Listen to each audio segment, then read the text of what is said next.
Hello, everybody. Welcome to day 6 of our 14-day challenge. Today, our skill set is feedback, giving feedback. And I want to not limit this just to constructive feedback, but also positive feedback or reinforcement or recognition, whatever you want to call it.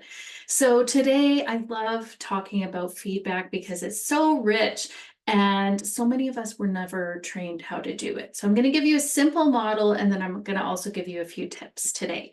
So the simplest model of feedback that I can offer is 3 steps. The first step is observation. What is the fact-driven observation that you've made? What is it that needs addressing?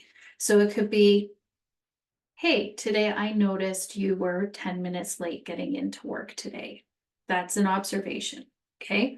The second thing is impact. What impact did that action or observation have?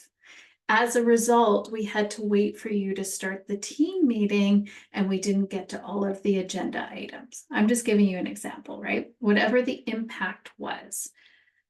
Third thing, get curious. Okay, so normally these feedback models would say, tell them what you want differently or tell them what you expect them to do next. No, get curious, because often when we are asking or giving feedback, we think we know what the answer is, like this person's trying to make my life difficult or whatever story we make up, but really we never know what's going on. So the next step would be, hey, so tell me what's going on for you.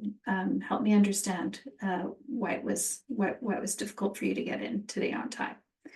And then just wait. Let them talk.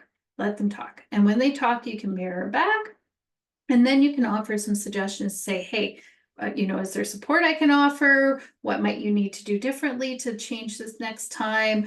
And move on from there. But don't expect to have all the answers. And that's one of the hardest parts about giving feedback as a leader is we think we need to plan out the whole conversation in our head, but really we can't and we won't. So the other thing I want to offer is before you go into feedback conversations, if you can know what your team or your colleagues' feedback preferences are, then you're already ahead of the game. So you may have to give feedback without knowing this in advance, but you can always ask in future, what's your preference for receiving this kind of feedback? If you are ahead of it, you can ask your team and colleagues, how do you like to receive positive feedback or acknowledgement? And how do you like to receive constructive feedback? Some people want it in writing so they have time to think about it and they can process it before they come and talk to you. Other people are like, rip the Band-Aid off, give it to me straight. I don't care. Just say it and I'll deal with it, right? Others have, I used to slam the sandwich, like something positive, the constructive, and then something positive.